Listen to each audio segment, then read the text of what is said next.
Bom dia a todos os irmãos que estão aqui no templo. Bom dia a todos que estão aí no YouTube nos assistindo. A gente agora vai começar a nossa escola dominical. E aí eu gostaria de começar fazendo uma oração para iniciar. Vamos orar.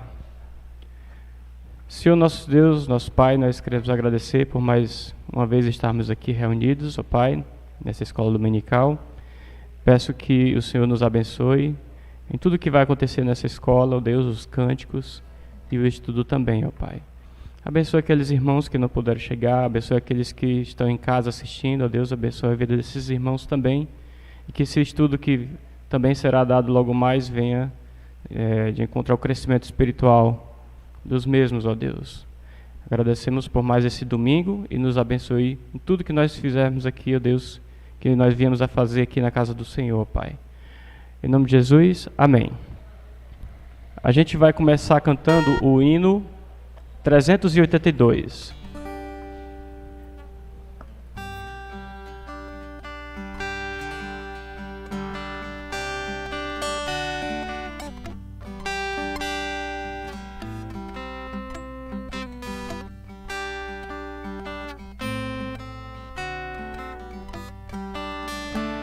Hino 382. Vamos à igreja.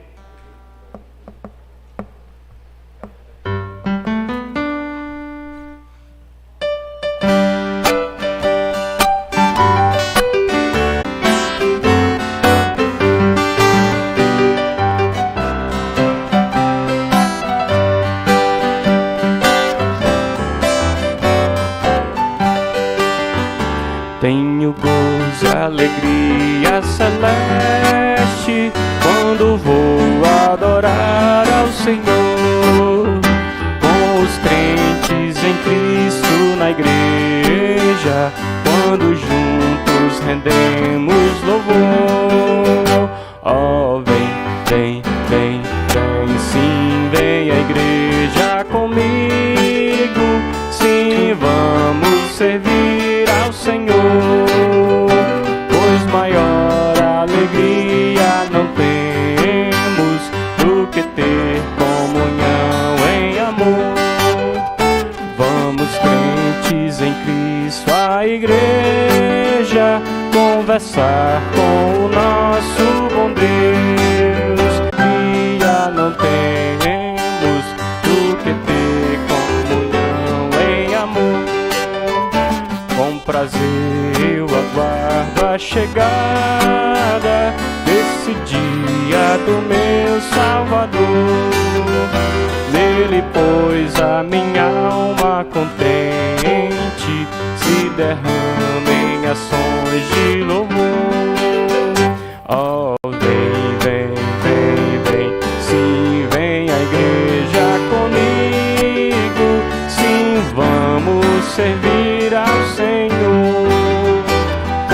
maior alegria não temos do que ter comunhão em amor. Ó meu mestre divino e amado, eu contigo desejo viver. Tua lei, tua causa e teu povo quero sempre abraçar e defender. Oh, vem, sim, vem a igreja comigo, sim, vamos servir ao Senhor, pois maior alegria não temos do que ter comunhão em amor. Convido agora o pastor Gustavo, que vai fazer uma leitura em Ezequiel 37, do 1 ao 12. Ezequiel 37, do 1 ao 12. Ele vai fazer essa leitura, em seguida ele vai fazer uma oração.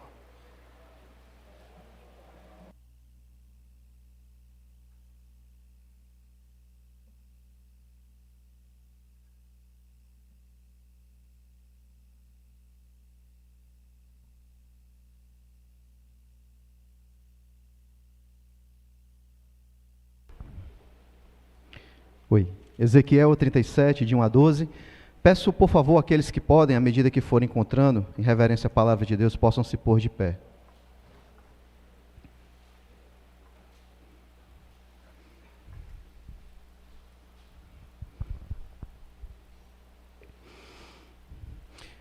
Ezequiel 37, de 1 a 12, diz assim: Veio sobre mim a mão do Senhor, e ele me levou pelo Espírito do Senhor, e me deixou no meio de um vale que estava cheio de ossos.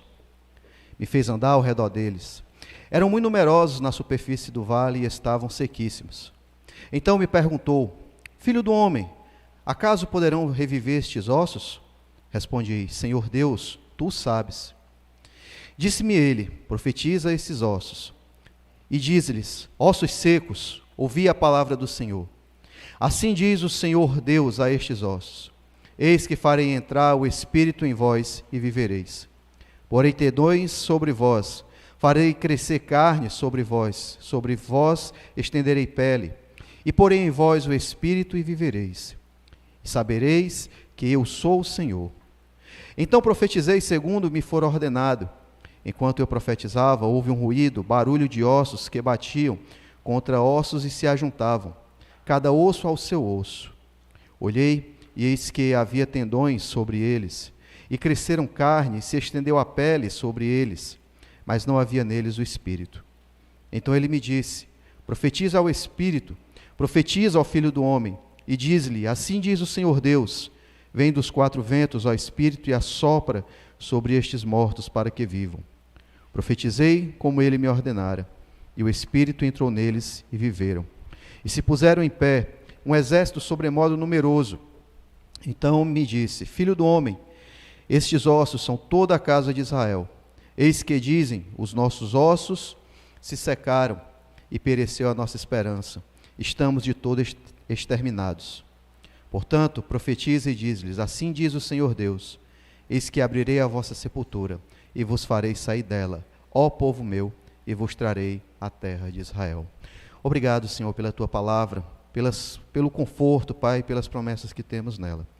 Te agradecemos por estarmos reunidos aqui como igreja e te pedimos, Pai, que tudo que seja feito por nós, quer por ações ou palavras, tenha como único objetivo te glorificar. Desde já te pedimos pelo estudo a ser exposto, que possamos ser mais que ouvintes, mas fervorosos praticantes da tua santa palavra. Abençoa a nossa vida e recebe o nosso louvor em nome de Jesus. Amém. Amém. Amém. Vamos cantar mais um cântico, um hino do cantor, 207, Mensagem Real.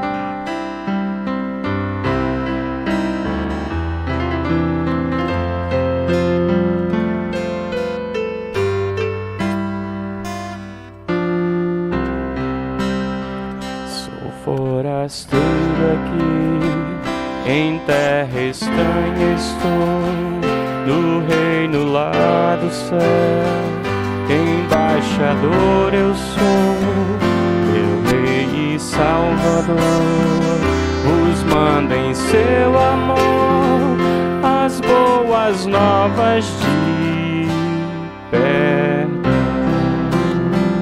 Eis a mensagem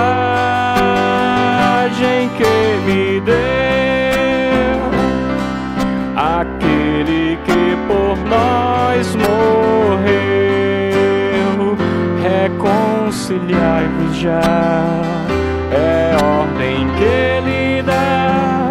Reconciliai-vos já com Deus, é ordem do meu Rei, que todo pecador arrependido já confesse ao Salvador todo o pecado seu, pois ele prometeu dar o perdão por seu amor.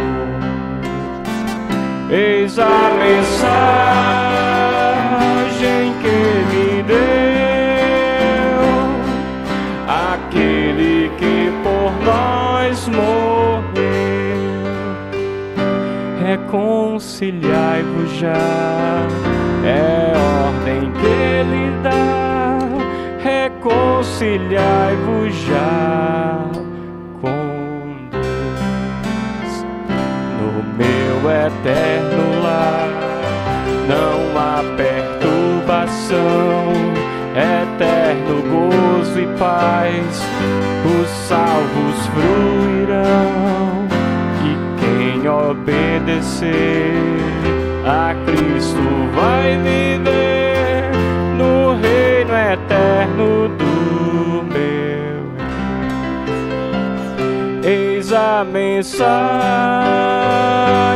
que me deu aquele que por nós morreu. Reconciliai-vos já, é ordem que ele dá. Reconciliai-vos já com Deus. Amém.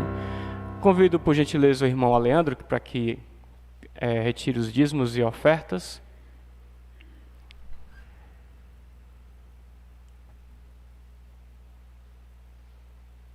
Ele vai fazer uma oração.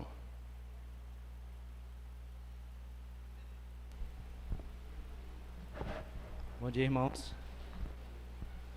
Santo, santo, amado Deus e Pai, em mais um dia em tua casa, ó Senhor, venho te agradecer, Senhor, pela bondade do Senhor e pela misericórdia do Senhor em nossas vidas, ó Pai.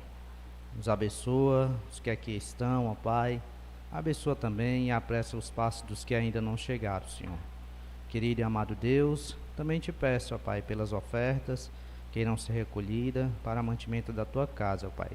Que venhamos ofertar com alegria de coração, ó Santo Deus. É em nome do teu Filho amado, a quem te peço e te agradeço. Amém, Senhor. Antes de passar para o estudo, a gente vai cantar o cântico Vem o Senhor, minha vida.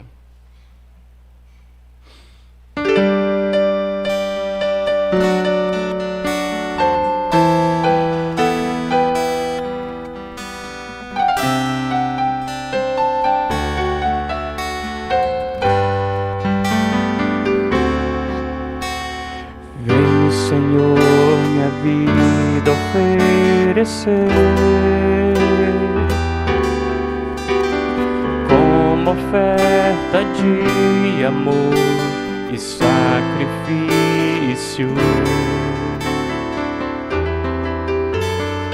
quero minha vida a te entregar, como oferta viva em teu altar. Vem o Senhor minha vida oferecer.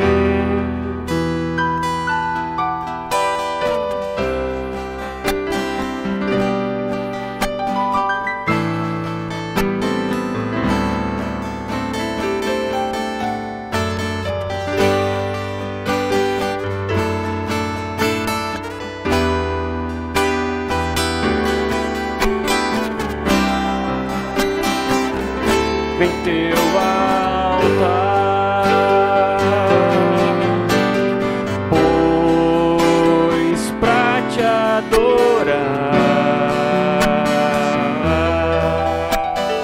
foi que eu nasci. Cumpre em mim o teu querer.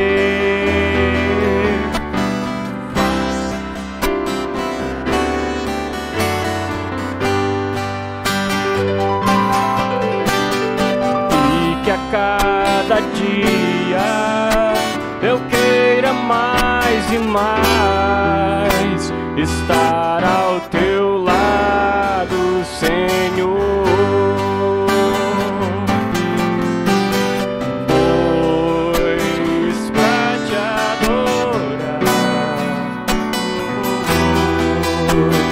foi que eu nasci.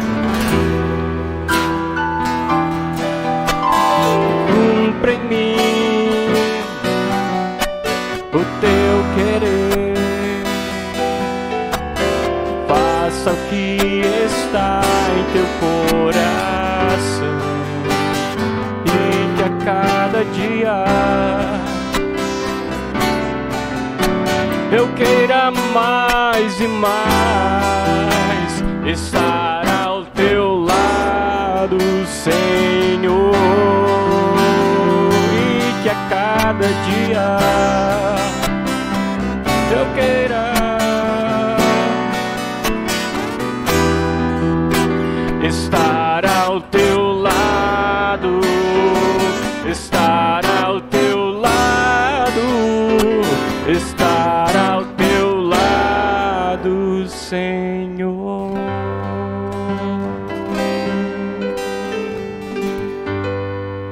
Amém, Pastor Oscar.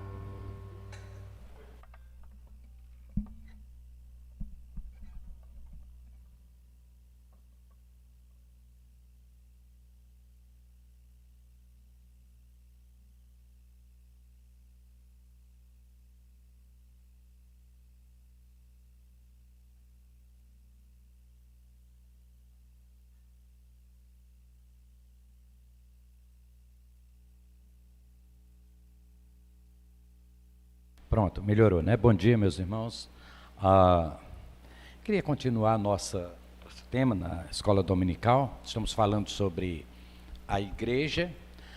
Domingo passado nós falamos um pouco sobre a questão do que a igreja pode, ou seja, de mudanças que acontecem dentro da igreja.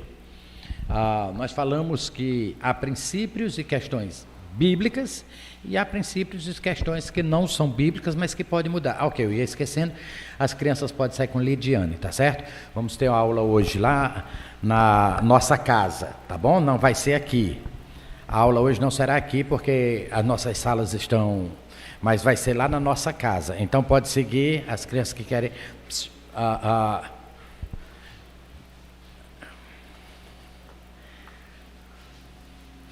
Ok, pronto, as crianças estão saindo, tudo bem?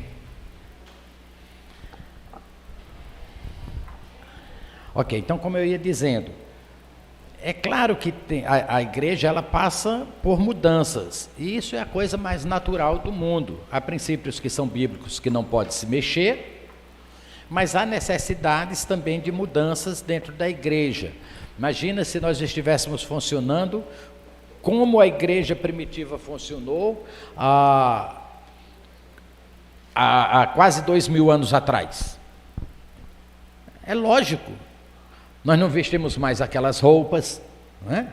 Não pensamos mais daquele jeito. Tenho certeza que Paulo não tinha um microfone assim bonito, sem fio, né?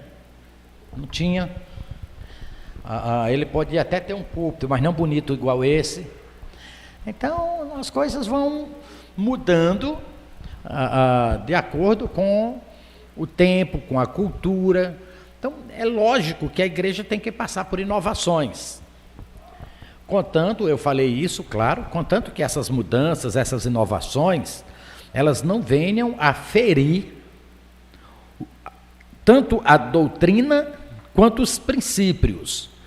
Qual é a diferença? A doutrina é a parte teológica da igreja, é a parte do estudo, da crença, é o credo da igreja, é o que eu creio. Já os princípios, é que, por exemplo, tem coisas que na Bíblia não está muito claro. Tem coisas na Bíblia que alguém pode dizer assim, isso é pecado, e outro vai lá e diz, não é. E não tem quem prove se é ou se não é. Entendeu? Por exemplo, mostra nas Escrituras onde tem um versículo que é proibido fumar. Mostra. Não vai ter. Você não vai encontrar um versículo na Bíblia, é proibido fumar. E aí, pastor, então pode fumar? Não, não estou dizendo que pode. Eu só estou dizendo que não vai ter nenhum versículo da Bíblia que condene a ideia de fumar. Agora, então, quando não tem isso, eu tenho que partir para os princípios. Tem princípios nas Escrituras que, sendo aplicado, vai nos afastar terrivelmente de questão de fumar. Por exemplo, cuidado do corpo, a saúde do corpo. O corpo não é meu, o fumo acaba com o corpo, o vício, a questão de cada cigarro que você fuma, ou cada maço de cigarro que você fuma, os dias a menos que você tem na sua vida. Então, tem vários princípios que... o princípio de aparência do mal, de evitar o mal, e tantos outros, mas não tem... Mas quando eu pego esses princípios, eu chego à conclusão, não, então eu não devo fumar. Está entendendo a diferença? Não tem um versículo da Bíblia que diz, mas tem princípios. Onde é que tem nas Escrituras um versículo que proíba determinadas coisas, que às vezes a igreja diz, olha, isso não pode? Não tem. Por outro lado, tem princípios que diz que eu tenho que viver de uma determinada forma. E os princípios sendo aplicados, então é claro que eu vou deixar certas coisas. Se você, por exemplo, não usa droga, qual o problema de você estar andando, ter amizade com alguém que tem droga, que usa droga? Problema nenhum, você não usa, você não está pecando, concorda comigo? Você não é usuário de drogas. É pecado você ser amigo de pessoas que usam drogas? Não. Agora a Bíblia diz o quê? Que a gente tem que saber ter bons amigos. A Bíblia fala que devemos se afastar de amigos que nos levam para o mal. Então eu aplico esse princípio e corto todas as minhas amizades com pessoas que têm esse nível de vida. Não tem um versículo, mas tem um princípio que eu uso, tá certo? Quando eu estou falando sobre isso, é porque, como eu disse, a igreja passa mudanças. Então, muitas coisas que, às vezes, eu posso dizer, olha, isso é errado, alguém vai dizer, olha, isso não é errado, e aí fica aquela coisa, quem está certo, quem está errado.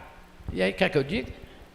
Vamos para os princípios da palavra de Deus e a gente então tem que zelar por eles. Uma vez zelando por esses princípios, nós vamos ter uma conduta cristã que agrade a Deus. Então, por isso que você vai ver uma variedade de interpretações. Igrejas pensam uma coisa, igrejas pensam outra, pastor pensa uma coisa, outro pensa outra, e aí vem aquela mistura. E aí você faz uma confusão na sua mente e fica lá, eu queria saber quem é que está certo. Igreja nenhuma é dona da verdade, pastor nenhum é dono de verdade. A verdade é a palavra de Deus, a verdade é Deus, e nós temos que correr para ela, tá certo?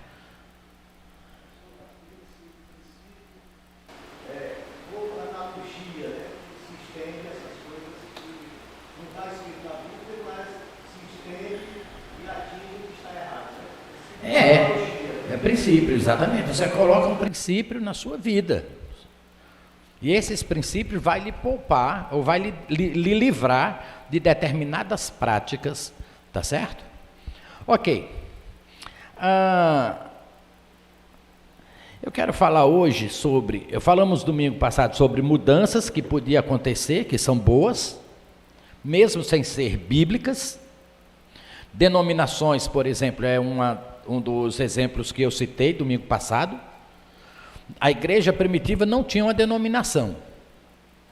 Na igreja primitiva não tinha o nome lá, Igreja Batista Regular, tinha. Ela era regular, era Batista Regular, só não tinha, porque eles não tinham ideia de botar o nome, sabe? Mas não tem, brincadeira, mas não tem. Ela não tinha uma denominação. Mas aí surgiu, durante o período que a igreja vai se desenvolvendo e vai crescendo, surgiu a necessidade de se botar uma denominação. Porque senão, ninguém sabia qual era a igreja. Uns irmãos se reuniam ali pensando assim, esses irmãos aqui se reuniam pensando de outro jeito. Aí você, eu sou crente. Aí, mas de qual? É daqueles que pensam assim ou daqueles que pensam assim?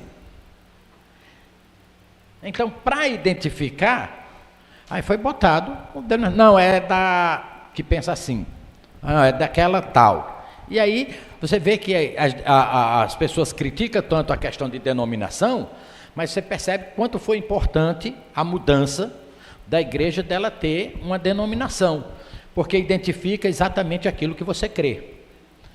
Por exemplo, nós batistas regular temos os nossos dogmas, temos os nossos distintivos. O que é distintivo? É aquilo que distingue você das outras igrejas. Por exemplo, nós batizamos por imersão. A Assembleia de Deus também faz. Outras igrejas também faz. Tá certo. Então, batizar por imersão é o nosso distintivo. Como também é de outras. Mas, por exemplo, nós fazemos assim. Nós acreditamos na separação de igreja e Estado. Igreja não interfere no Estado e o Estado não pode nem deve interferir na igreja. Isso é distintivo batista regular. Princípio de separação de igreja e Estado. Ok. Então, tem outras igrejas que não pensam assim. É tanto que tem pastor aí, presidente de partidos políticos. Ou deputado, ou não sei o que, isso e aquilo. Os batistas regulares, eles acreditam nos seus distintivos, que igreja e Estado são instituições diferentes, tá certo? E que devem andar separados. Esse é o princípio batista regular. Então, quando você diz eu sou batista regular, só em você dizer isso, eu sei o que você crê. Eu sou batista regular, mas eu não aceito esse negócio de batizar por imersão. Tá bom, filho, então você procura uma outra igreja que vai exatamente como você crê. Sem criar confusão, sem criar contenda, sem criar divisão dentro da igreja ou partidarismo, sem querer impor o que você crê, você vai para uma igreja que pensa exatamente como você. Porque as denominações servem para isso, para juntar grupos de crentes que pensam da mesma maneira. Eu acredito no batismo do Espírito Santo de falar línguas, não sei o quê. Ótimo. Na sua igreja não é batista regular. Sua igreja é uma igreja pentecostal. Problema nenhum, você vai para lá. Está entendendo o que eu estou me referindo? Por quê? Porque foi exatamente por isso que surgiram as denominações. Eu não acredito no uso de dom de línguas hoje. Eu não acredito no dom de cura hoje. Eu não acredito no dom de apóstolo hoje. Eu não acredito. Por eu não acreditar nisso, é que eu sou batista regular. Se eu passo a acreditar, então eu deixei de ser batista regular e eu sou pentecostal. Então eu vou para uma igreja pentecostal. É simples. Ao invés de se ficar criando contendas e divisões dentro das igrejas. Então, são aquelas mudanças que, com o tempo, ela se faz necessário. Agora, o que não podemos admitir em termos de mudanças dentro das igrejas? Nós não podemos admitir, como é que chamam? Mudanças na doutrina, nem numa liturgia sacra, ou nem uma liturgia santa. Todo mundo vai concordar com a ideia de querer que a igreja cresça. Ora, não sei quantos tem aqui hoje. Tem uns 30, talvez nem 30 aqui, né? Uns 30. Quem é que não queria que fosse 300? Hã? É claro. Amém. Agora, o problema, vamos imaginar aqui, existe o que é chamar um movimento aí chamado movimento de crescimento de igreja, que até dão cursos aí para os pastores, para a liderança da igreja, para que a igreja cresça. É bom isso? É ruim isso? Terrivelmente ruim, dependendo do que se faz. Porque claro que todo mundo vai concordar que é uma igreja grande. Quanto maior a igreja, maior o número dos salvos. Embora em termos de trabalhar, é bom trabalhar com igreja pequena, né? É gostoso, a gente fica mais família, é uma coisa bem mais, como é que a gente chama? Um relacionamento muito mais próximo que a gente tem. Eu já fui pastor de igreja grande e a coisa não é tão família como a gente tem quando a igreja é pequena. Então eu gosto de estar nessa ideia desse clima de família que a igreja pequena proporciona. Mas quem é que não quer que a igreja cresça? É lógico que quer. Esse movimento chamado o movimento de crescimento da igreja, ele está preocupado com a ideia de números.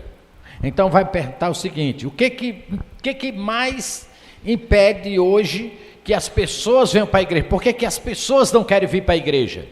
Vamos fazer uma análise. É assim que eles começam a ideia do discurso de crescimento da igreja. O que está impedindo as pessoas de vir para a igreja? O que faz com que o crente... Agora, se é assim com o crente, imagina com o descrente. Mas o que faz com que o crente, pleno domingo pela manhã ou domingo à noite, esteja em casa em vez de estar na igreja louvando ao Senhor? Então temos que descobrir o que é que está acontecendo. A culpa vai recair, sabe sobre o quê? Porque não tem nada na igreja que atrai essas pessoas. Porque se tivesse uma coisa que atraísse, eles iam querer vir. Percebe agora aí o perigo? Para que a igreja cresça, para que as pessoas tenham vontade de vir à igreja, tem que ter uma coisa que possa atrair essas pessoas. Senão, eles não vão vir.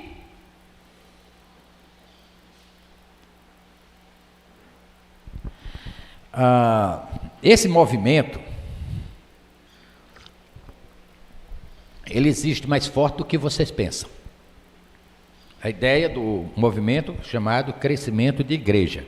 A culpa toda vai recair sobre a falta de atualização, ou seja, porque a igreja já está com suas programações ultrapassadas, porque seus cultos são uma mesmice. Ou seja, é sempre as mesmas coisas. Tem que mudar, tem que inovar, tem que arrumar coisas que atraem as pessoas. E aí você percebe que o centro do culto deixou de ser Deus para ser quem? As pessoas. Porque é para agradar eles, é para fazer alguma coisa que eles gostem. Entende? E aí eles começam vamos mudar a liturgia do culto. E o culto então muda a sua liturgia, porque é um culto muito cansativo, um culto 2 horas. Você começar um culto, por exemplo, 10 horas, como nós começamos, se for até meio-dia, é muito cansativo. E eu não estou dizendo que não é. É. Você começar um culto 6 horas da noite e terminar 8 horas, não estou dizendo que não é cansativo, é. Agora, a gente assiste um filme, quanto tempo é um filme?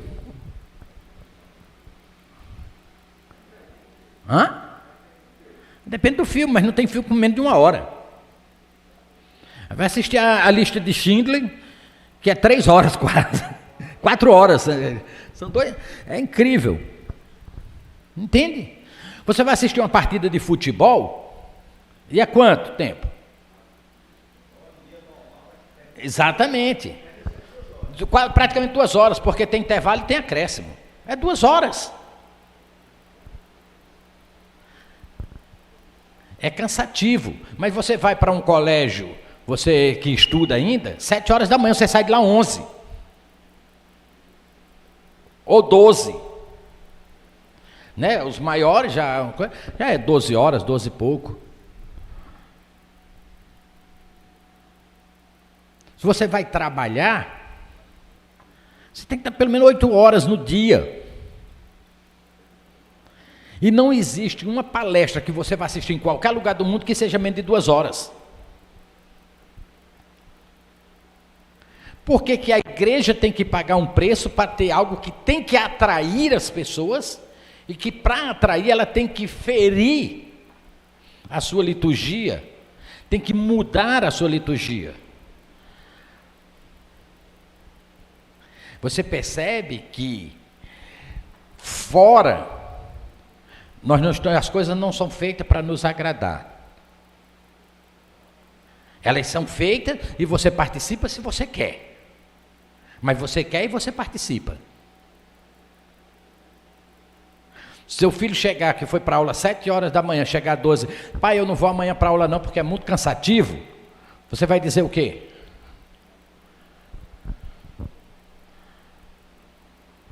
Está entendendo? Porque é uma coisa que nós entendemos como necessidade, então nós vamos.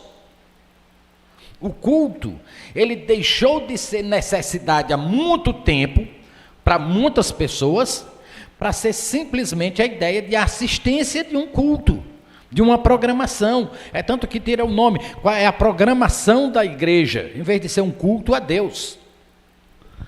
E essas práticas têm prejudicado a igreja do Senhor Jesus.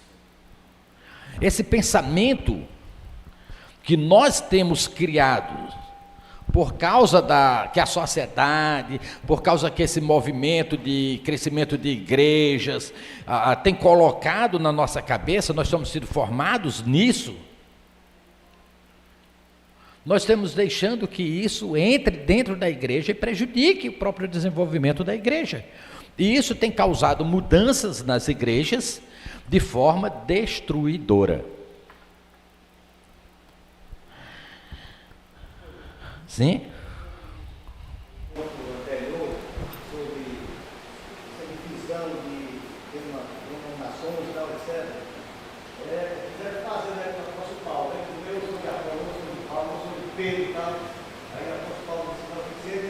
Tem que ser de Deus. E sobre esse texto que está desenvolvendo agora,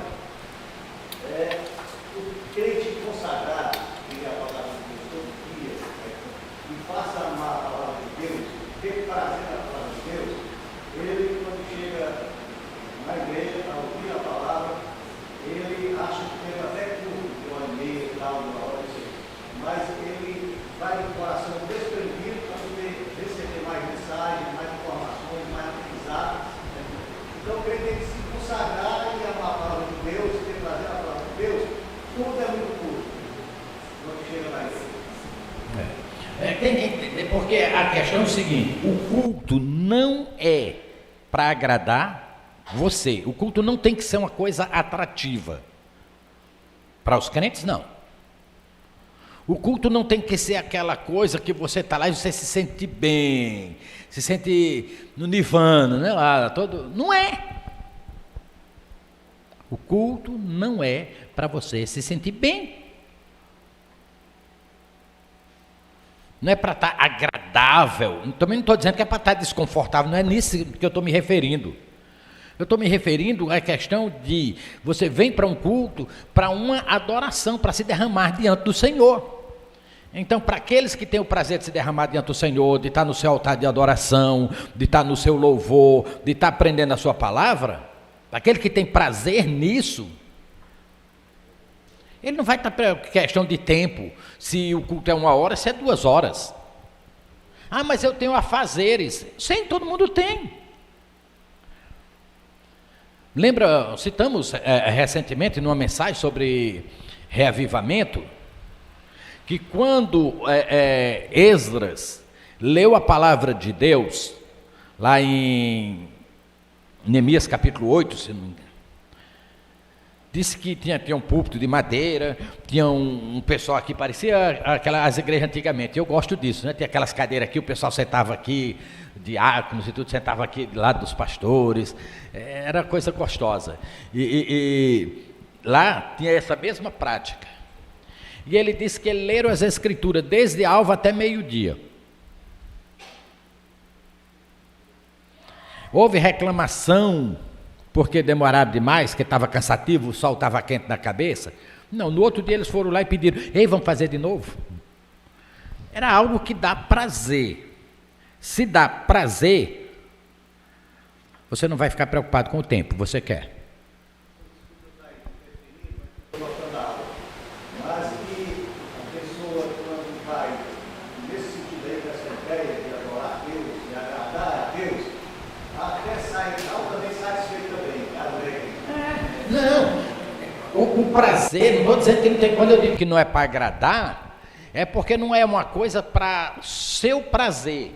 Agora, é lógico que qualquer crente, sentindo-se diante de Deus numa adoração perfeita, no envolvimento de adoração, de louvor, de aprendizado, ele sai com seu espírito totalmente satisfeito. A sua carne pode estar arrasada.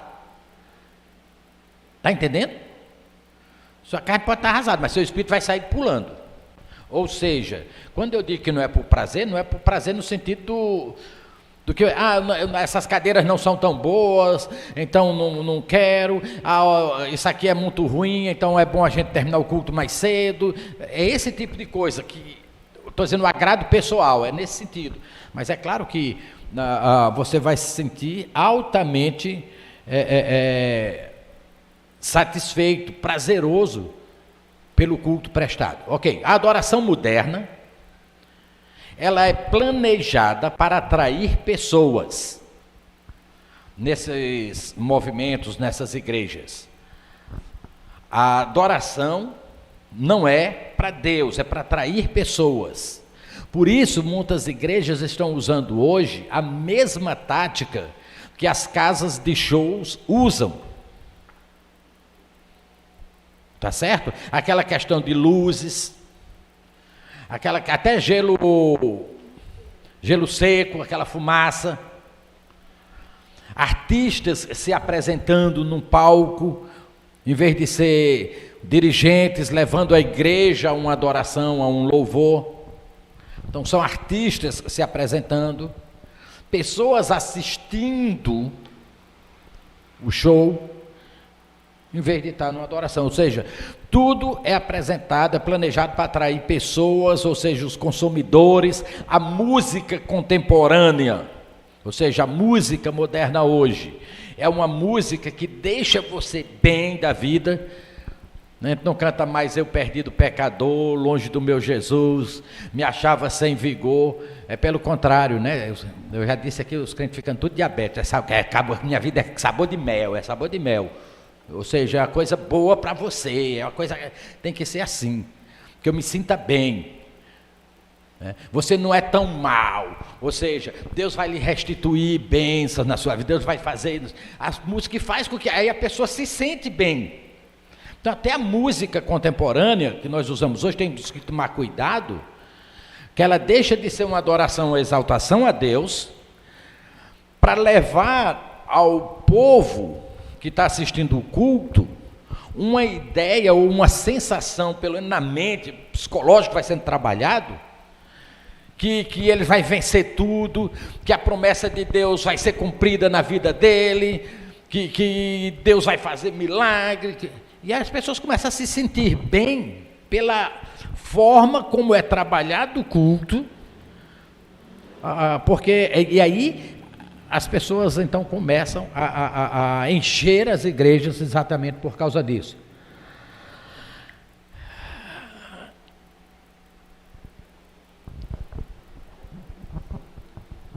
Se perguntar talvez para essas pessoas por que gostam das suas igrejas, sabe? Porque lá é animado. Eu já vi pessoas sair da igreja e dizer que saiu da igreja porque a igreja lá, os cultos eram desanimados. Agora, quem é que pode julgar se o culto foi desanimado? Porque o adorador sou eu. E você nunca pode entrar no meu coração e saber se eu estou animado ou desanimado na minha adoração a Deus. Nunca. Eu não sei qual é o estado de espírito que você está aí assistindo esse culto hoje de manhã. Eu não sei. Então eu não posso dizer que esse culto está animado ou desanimado. Talvez você possa estar aí cansado. Talvez você possa estar aí, sei lá, com sono, com dor. Mas seu espírito está exaltando de louvar a Deus. Como é que eu posso dizer que o culto é animado ou desanimado? Não posso. Porque a adoração a Deus é o meu estado de espírito. Agora, se eu for julgar se o culto foi animado ou não, por causa da batida do som,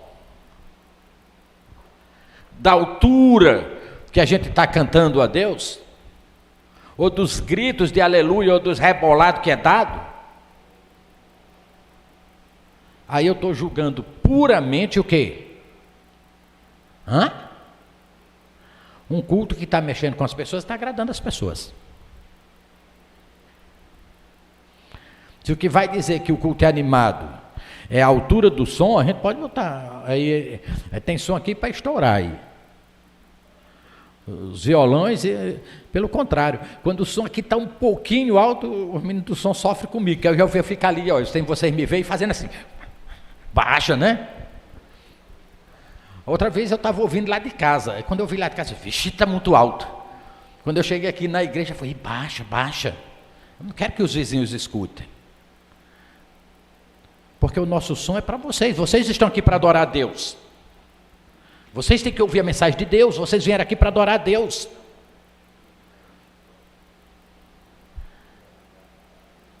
Quando eu quiser que meu vizinho vá ouvir, eu vou lá falar de Cristo para ele. Mas eu não tenho o direito de botar meu som alto, estourando, para perturbar ele lá. Não sei nem se está doente, está assistindo o quê, está com o som dele, não sei lá o quê. Eu não tenho esse direito. Então o que vai julgar o culto animado ou não é o seu estado de espírito diante de Deus.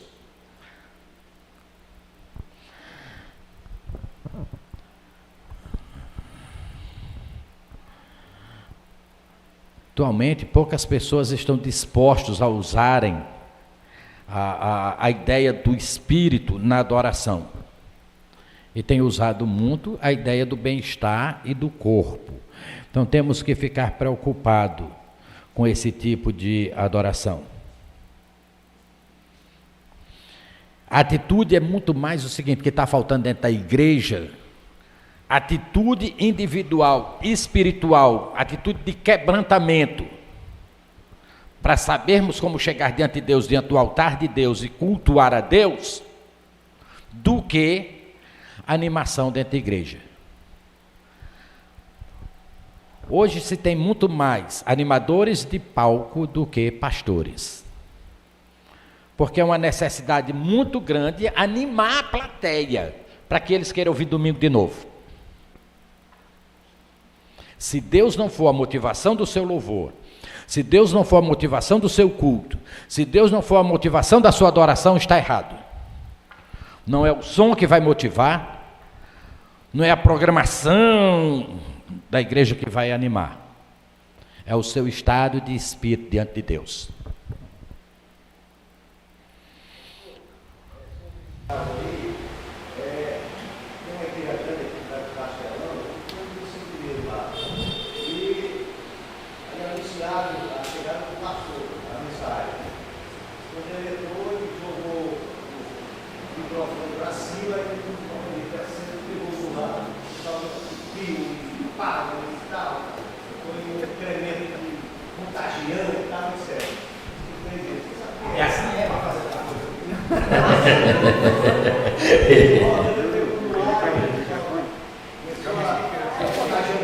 Hoje, as igrejas estão querendo muito mais animadores de plateia do que pastores. E tem que tomar cuidado com isso. São as mudanças, lembra o que eu disse, não somos contra mudanças dentro das igrejas. Uma vez que isso venha contribuir para uma adoração perfeita, para um culto perfeito a Deus. Não somos contra mudanças. Nós somos contra qualquer coisa que desvie o culto e a adoração de Deus para essas coisas. Aí nós somos contra e não aceitamos. E não devemos aceitar. A Igreja de Cristo precisa se manter fiel nesse sentido à igreja primitiva. E essas mudanças não podem acontecer. Concordo, e eu quero entrar agora num segundo tema, onde mudanças são necessárias. A Igreja de Cristo hoje, a Igreja de Jesus Cristo hoje, está precisando de uma grande reforma, de um grande reavivamento. Mas não são esses movimentos de animações, esses movimentos de crescimento de igreja que nós precisamos para mudar. O que precisamos mudar na igreja hoje? O que a Igreja de Cristo tem necessidade de mudança hoje? E eu anotei aqui algumas coisas que eu acho que é necessário e urgente uma mudança ou uma reforma dentro das nossas igrejas. Primeiro, rejeitar tudo com essa questão de mundanismo, dessa questão de agradar a crente, ou a descrente também, de agradar a homens. Nós precisamos tirar todas essas ideias de um culto que satisfaça, que agrade a coração humano. Você acha que o culto judaico era um culto gostoso? Pelo contrário, era sujo, era fedorento, e eles não me... Ei, está gravando isso? Se o judeu eu escutar, eu estou frito. Mas era.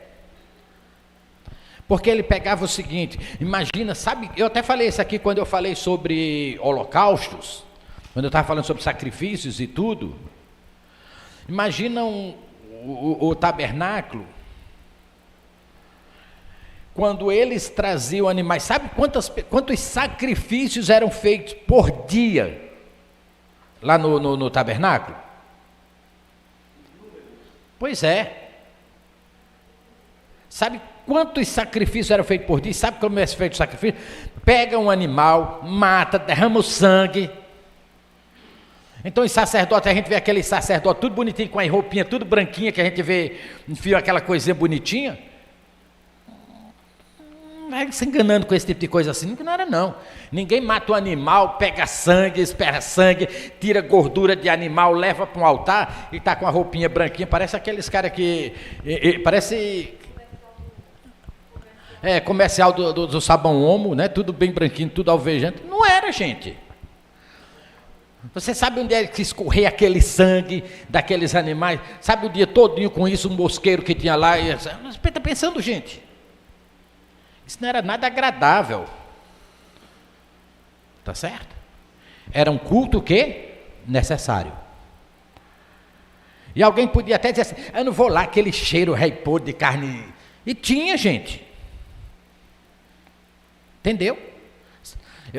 Eu quando criança, até adolescente, 12 anos, coisa assim, meu pai, acho que muitos vão entender o que eu vou dizer, porque a palavra eu não sei se tem aqui, mas ele era machante. Eu não sei se conhece essa palavra aqui, mas lá na nossa terra, eram pessoas que matavam animais. E meu pai tinha um matadouro no quintal da nossa casa. Era uma casa grande, com um quintal enorme, e lá no final da casa ele tinha esse matadouro. Ele matava por dia 10, 12 carneiros, coisa assim, 15, 10, 12 porcos por dia. E tinha os ajudantes lá e tudo. E isso era feito na parte de atrás do quintal da nossa casa. Era um quintal bem grande e esse matadouro era feito lá. Eu sei o que era por causa disso. Eu sei como era essa questão de matança por causa disso. Eu sei como era lá no quintal da nossa casa. E todo dia ele matava todos esses animais e vinha pessoas de carroça, vinha pessoas em carro, que são aquelas pessoas que vendiam nesses frigoríficos pequenos de bairros, ou lá no mercado, tipo o mercado São Sebastião aqui, tem aquelas banquinhas. Então o mercado central lá em Mossoró tinha aquelas bancas e todas essas carnes iam para esses lugares assim. Mas meu pai fazia isso inúmeras vezes. E tantas vezes estava lá, a gente, meio criança, estava lá pegando os animais, ajudando, quer dizer, mais atrapalhando do que ajudando, mas estava lá mexendo com ele. Então, o culto judaico era aí. Então não era agradável, não era cheiroso, não era bonito, mas era um culto necessário, onde a pessoa saía de lá com a certeza que seus pecados estavam perdoados, saía com a certeza que Jesus aceitou seu sacrifício, saía de lá com a certeza que estava tudo bem entre eles e Deus. Entende o que eu quero dizer? Quando eu digo que o culto não tem que ser agradável, é nesse sentido. O culto é extremamente necessário. Então nós temos que tirar essa ideia de porque eu não vou para a igreja porque eu não gostei do culto, porque foi não sei o quê. Eu não estou gostando do culto porque o culto está meio assim, está meio assado. Temos que tirar essa ideia de que o culto tem que ser algo agradável para os homens. Agora você tem que sair daquela porta ali com a certeza que Deus recebeu a sua adoração e Deus recebeu cada hino que você cantou. Você tem que sair com a certeza dali que Deus ouviu cada oração que você fez aqui. Você tem que sair daquela porta com a certeza que Deus falou alguma coisa para a sua vida, que agora você cresceu espiritualmente. Isso é culto a Deus. E aí, quando você sai com essa certeza, não tem como você sair daqui triste. Não tem como você não se sair daqui bem. Porque o culto pode não ter sido aquela coisa gostosa que você queria, se sentir aí nas nuvens, ou sei lá o quê, mas você saiu com a certeza que Deus foi adorado, que Deus foi glorificado, que Deus recebeu sua adoração, que Deus recebeu seu louvor. Aí isso é o que a igreja precisa começar a mudar. Eles precisam começar a entender. Você não veio aqui para assistir um culto. Você veio aqui para adorar a Deus. Então saia com a certeza daquela porta ali que Deus recebeu o seu culto, a sua adoração. E não se preocupe com o todo. Se preocupe com a sua adoração. Como você vai sair daqui? Essa é a primeira mudança. É a primeira reforma que a igreja de Jesus Cristo precisa fazer hoje.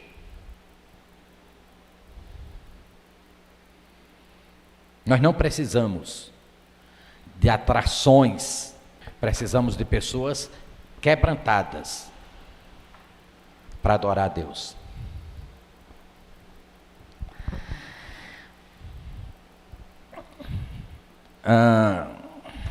Deixa eu continuar aqui, eu vou pulando algumas coisas aqui, porque não é que não são importantes, mas que o meu tempo não me permite falar, né?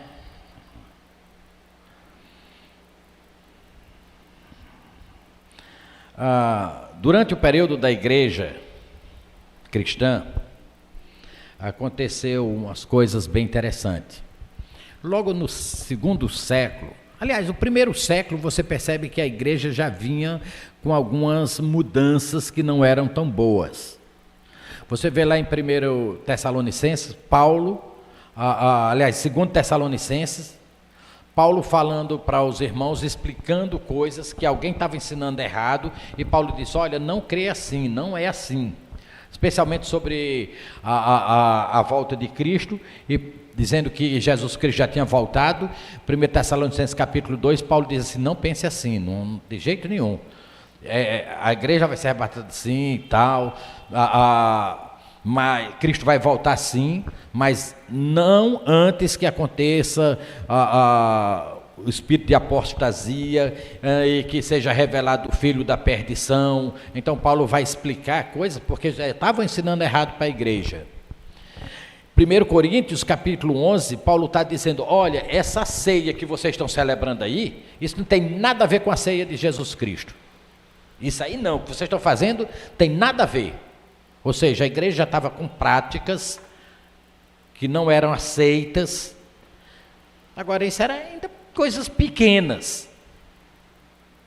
No segundo século, a igreja já começou a fazer diferença entre leigos e clero. Ou seja, as autoridades eclesiásticas, como nós temos hoje, por exemplo, a diferença entre bispos, dando um destaque maior a essa liderança, e foi exatamente essa questão de bispo que levou no 3º século a criação do Supremo Bispo ou Supremo Papa. Entendeu? Uma coisa levando a outra, e essas mudanças foram prejudicando cada vez mais a igreja do Senhor Jesus Cristo. Então, foi preciso chegar no século XVI, com a reforma, como vocês sabem, porque a igreja já tinha se afastado tanto do verdadeiro evangelho, que não tinha mais nada de cristianismo naquela igreja. E foi preciso, então, no século XVI, a questão da reforma, e quando a reforma surgiu, era exatamente para tentar trazer a igreja de volta a princípios bíblicos, a doutrina bíblica, não conseguiu, porque alguns acham que a reforma foi um sucesso, a reforma foi um fracasso. Porque Lutero, Zwingli, todo esse pessoal, eles não eram pessoas crentes ou pessoas que se converteram e foram sair do catolicismo brigando com o catolicismo. Não, eram pessoas católicas que descobriram que a igreja estava longe do evangelho e queria causar uma reforma e um reavivamento dentro da igreja. E uma reforma dentro da igreja. A ideia deles nunca foram sair da igreja. A ideia deles era fazer uma reforma lá na igreja. Como não conseguiram, eles saíram, outros foram expulsos e tudo mais. Então, nesse sentido, a reforma foi até um fracasso. Eles não conseguiram fazer a reforma que queriam, por isso que saíram e tudo mais. Aquilo que é contado como uma grande vitória, na verdade, foi uma vitória para o cristianismo? Sim, porque pelo menos muitas pessoas descobriram a verdade e saíram de lá de dentro. Mas o propósito mesmo da reforma nunca foi sair de lá, nunca foi mudar, a não ser mudar as práticas que a igreja tinha se afastado. E algumas delas, porque outras não. Por exemplo, muitas práticas de Lutero, mesmo depois que causou a reforma, mesmo depois que saíram tudo, muitas das suas práticas ainda condiziam com as práticas da igreja católica. Entendeu? Muitas mesmo.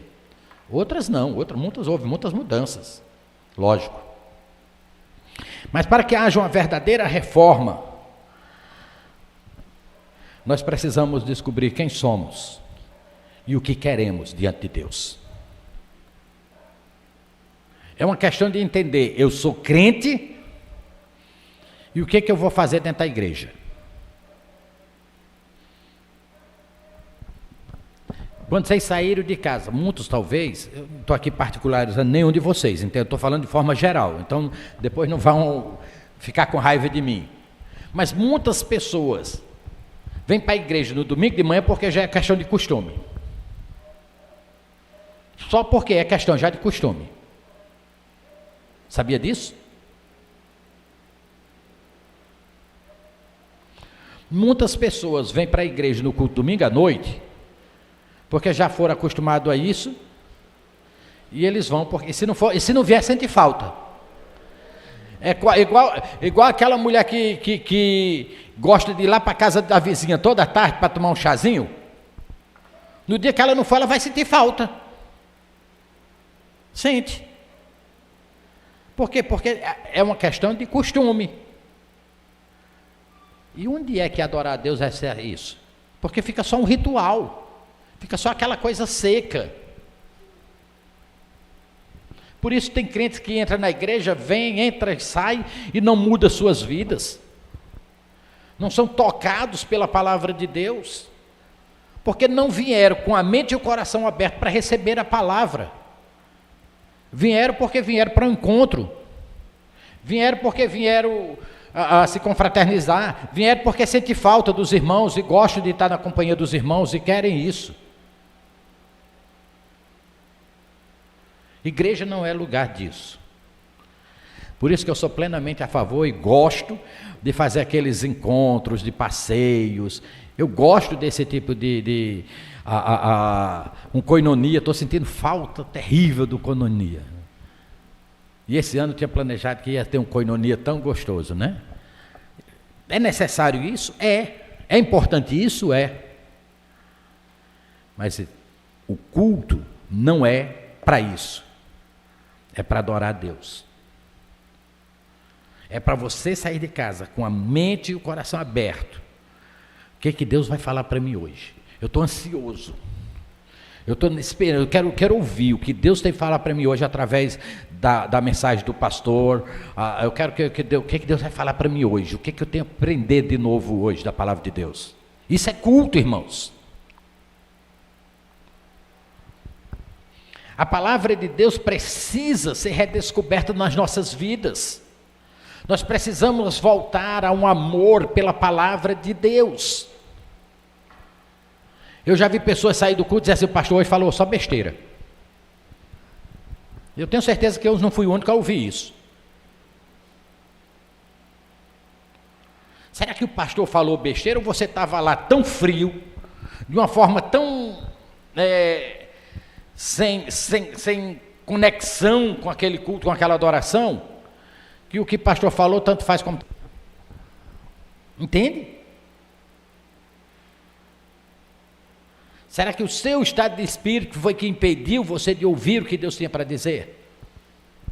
Temos que analisar essas coisas.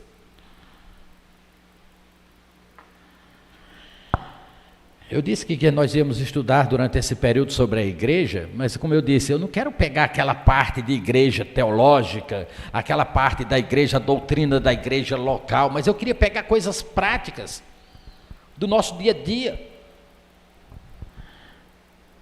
Sem responder. Mas quantos dos irmãos tiveram tempo de oração e de estudo da palavra de Deus hoje de manhã antes de vir para a igreja? Ou seja, um preparo espiritual para ter esse tempo de adoração.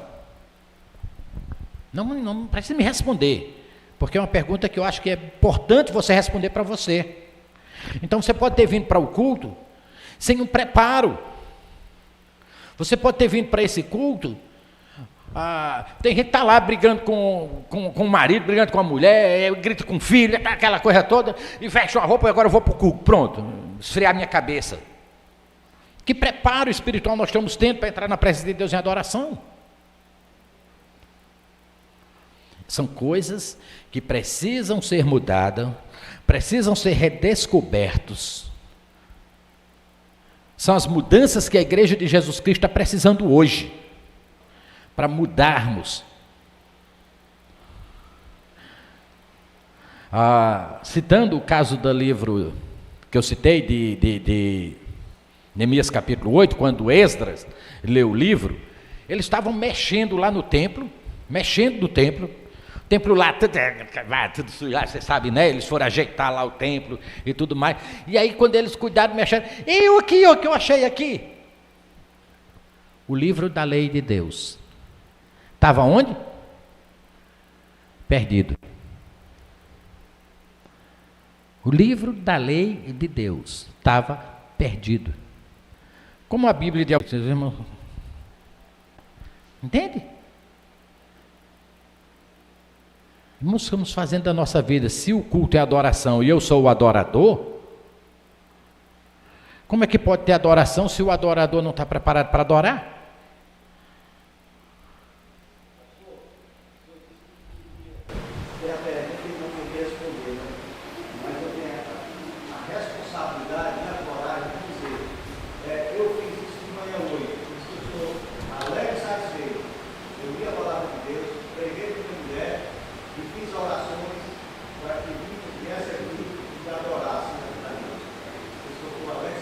Amém.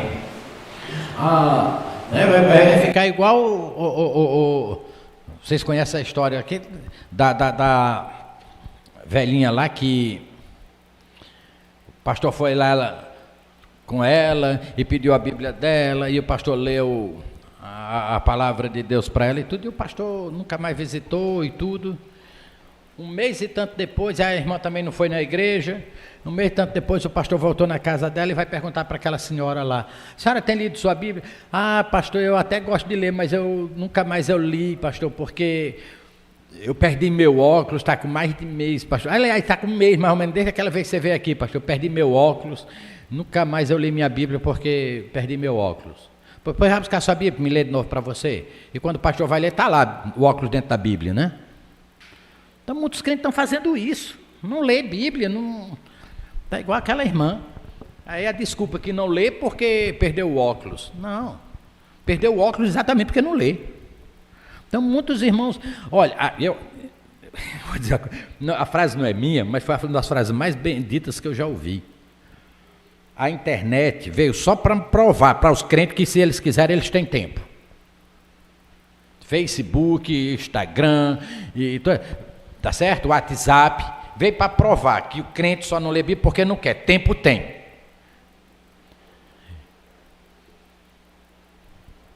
Porque todo dia postam coisa, né? Inclusive eu postei bem bonita a minha camisa do Vascão, viu? Todo mundo posta, então tempo tem.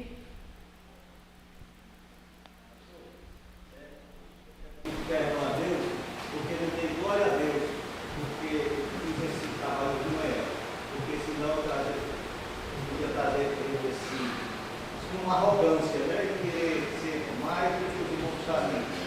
Mas eu fiz isso porque Deus permitiu que eu fizesse. É da glória a Deus por isso. Não, a glória de Deus, nós temos que buscar isso. Não é mérito nenhum, nem é glória nenhuma. Você estudar a palavra de Deus é obrigação. É obrigação. Ok. Segunda coisa que precisamos mudar para animar nossos cultos, para ter o culto mais animado, se é que eu posso dizer assim, nós precisamos entender o que a palavra de Deus está sendo dito, o que a palavra de Deus está ensinando. Não precisa responder, mas qual foi a lição que você tirou da mensagem de domingo passado? Nenhuma? Então você vai fazer o quê?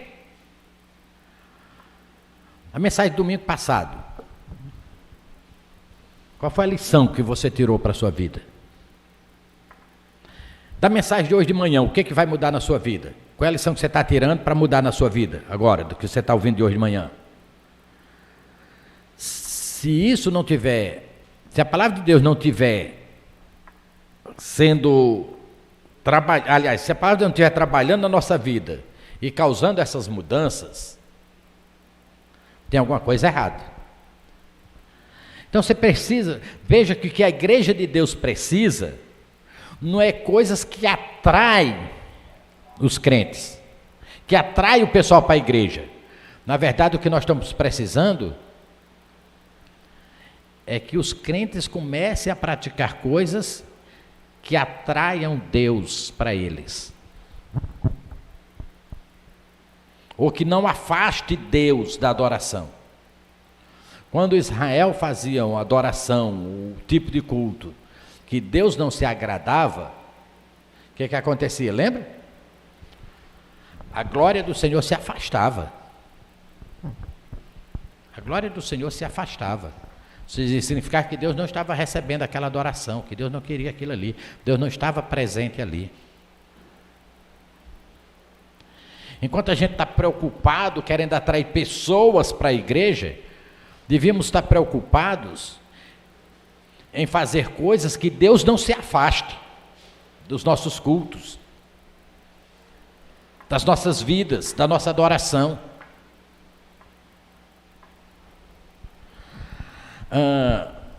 Segundo Reis,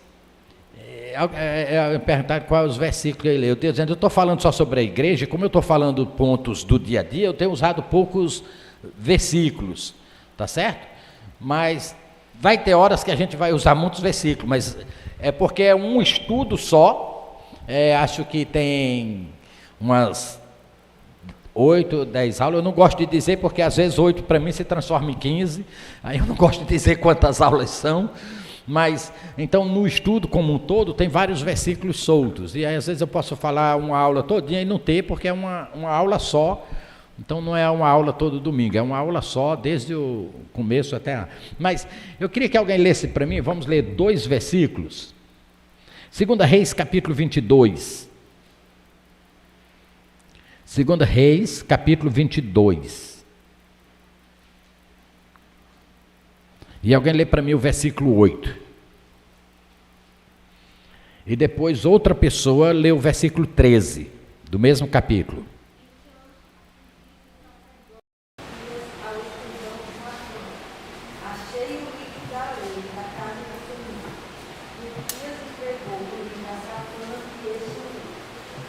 E esse leu. O livro da palavra de Deus estava perdido. O livro de Deus, perdido. Qual era a orientação que aquele povo tinha? Né? Como é que aquele povo podia crescer? Como é que aquele povo podia adorar? A palavra de Deus estava perdida. Alguém encontrou, levou para ele. Agora o versículo 13.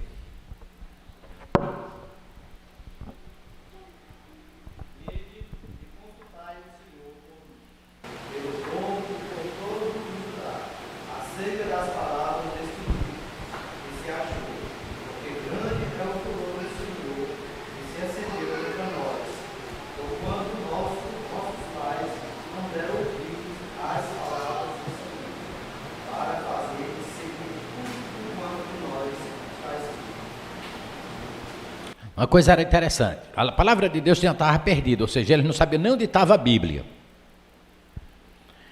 Tem alguma diferença, se qualquer semelhança, aliás, com os nossos dias de hoje é mera coincidência, né? Palavra de Deus perdida. Veja que a ênfase no culto que eles tinham não era mais a palavra de Deus. Essa não sabia nem onde estava. Acharam a palavra de Deus. Essa palavra foi levada, então, para Ilquias, que era o sacerdote, e ele leva a palavra para Josias e disse, olha, aqui a palavra de Deus. E Josias se preocupa e diz, rapaz, o que está querendo dizer mesmo isso aí? Josias imediatamente se preocupa com a questão do entender o que Deus está querendo, de entender a palavra de Deus. Não basta só ler a Bíblia e querer fazer do seu jeito. Aliás, é muito fácil dizer que é crente hoje e quando é confrontado com a palavra, mas eu sou assim mesmo. Não, mas eu penso assim, mas eu quero assim. É muito fácil isso. Olha, o que tem de crente hoje, que lê a palavra de Deus aqui, ele fecha, e meia hora depois ele está fazendo o que ele quer, do jeito que ele quer, como ele quer. Ou seja, você pode até achar a sua Bíblia, mas a palavra de Deus você não está achando. Josias pega a palavra e ele se preocupa, o que Deus está querendo dizer aí mesmo, hein? E aí vai lá e explica, olha, está dizendo assim, assim, assim.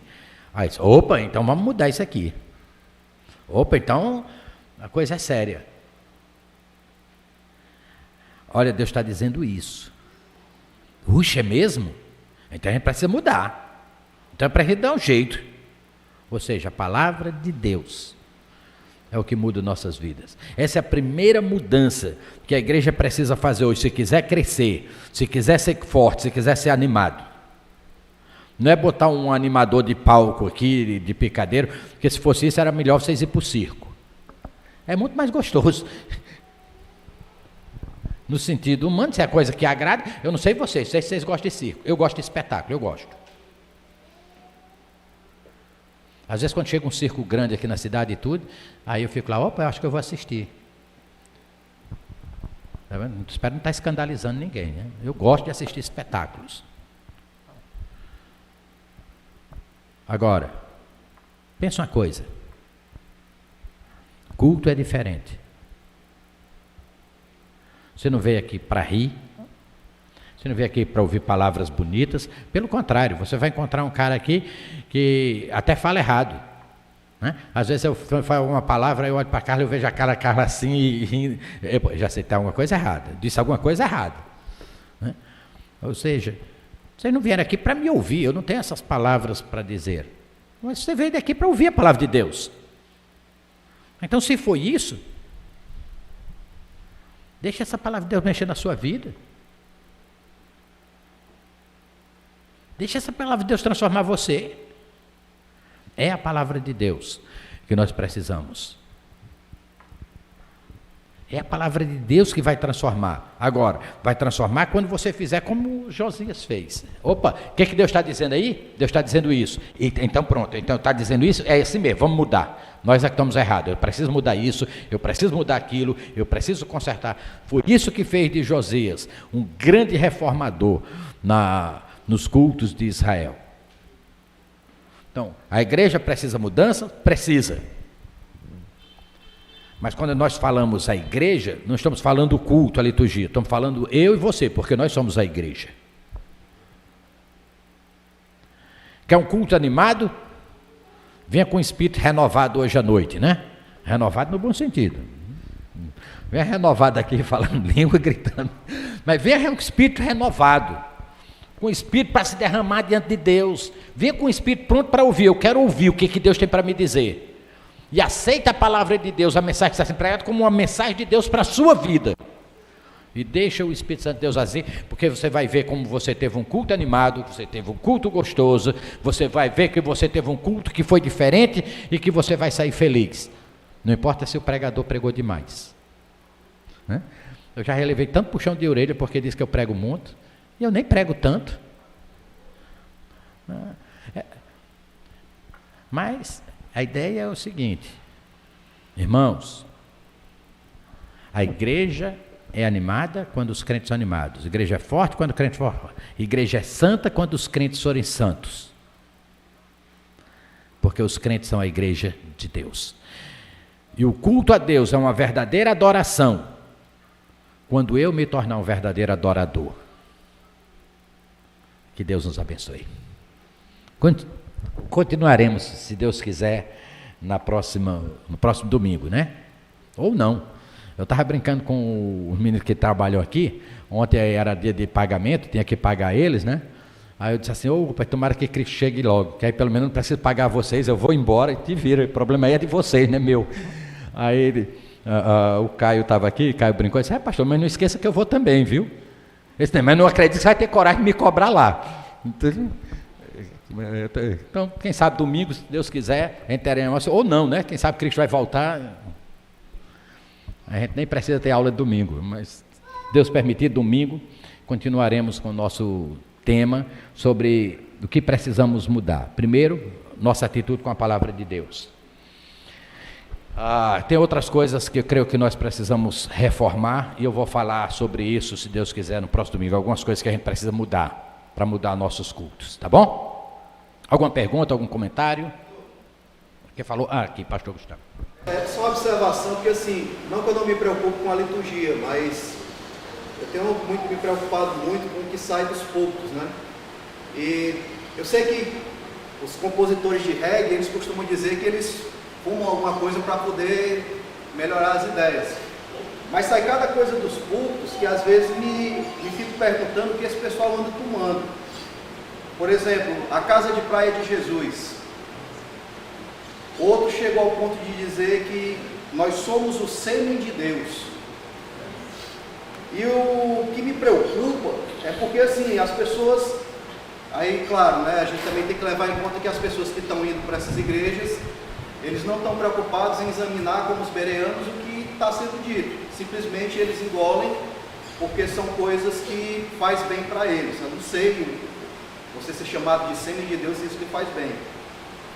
Mas uma coisa que sempre que eu tenho oportunidade, quando toco no assunto de falar, é que as igrejas, né, principalmente as que estão sem pastor, elas precisam criar critérios mais rigorosos, né, e aqui o senhor já disse este público, que não é qualquer um que sobe aí para pregar, para quem ela vai colocar para ouvir, né, porque é uma responsabilidade grande. A pregação da palavra, a palavra, ela não é somente um livro. Ao mesmo tempo que ela é um anúncio de misericórdia e de graça, ela é uma espada que corta, que divide, que mata, ela é um fogo que consome. Então a gente não está lidando com qualquer coisa. E as pessoas precisam entender, aí eu lembro das palavras do Martin Lloyd Jones, que quando ele falava de doutrina, ele dizia assim, olha, a gente não pode menosprezar a doutrina, o que a gente escuta, porque vai fazer diferença entre aspas, para o nosso futuro. Aquilo que você crê, aquilo que você está botando em prática, vai fazer diferença no momento da sua prestação de contas com Jesus. Então hoje, ao mesmo tempo que eu sei que tem muito pastor que está aí para entreter bode, tem muita ovelha que está se comportando como bode.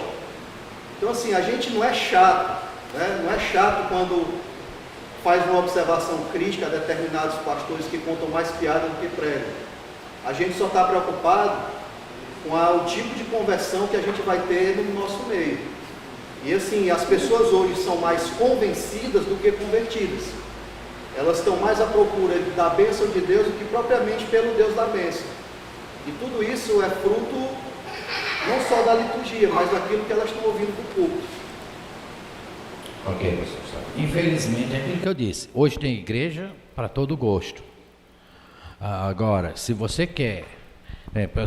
nós batistas, especialmente os regulares, somos tidos e conhecidos no meio evangélico como uma igreja, o quê? Fria. Isso aí é tido por todo mundo. Que nós somos uma igreja fria, que parece que nós não temos nem o Espírito Santo. Isso é motivo de conversa aí, todo mundo sabe disso. Isso é como nós somos conhecidos. Agora, como eu disse, se ter culto frio, se ser frio, vir para a igreja para adorar a Deus em espírito e em verdade, vamos ser frios. Mas eu acho que o que torna a igreja fria não é isso. O que torna a igreja fria é a ausência do Espírito Santo de Deus naquele culto, é a ausência de Deus na adoração. Isso torna a igreja fria e vazia. E isso aí não depende da liturgia, nem depende da pregação de pastor, depende da atitude que os crentes vêm para o culto. Então, é uma coisa que a igreja precisa pensar e mudar. Sim, porque o que caracteriza não é a liturgia. A liturgia animada não quer dizer um culto animado. Uma liturgia simples não quer dizer um culto frio. Agora, um coração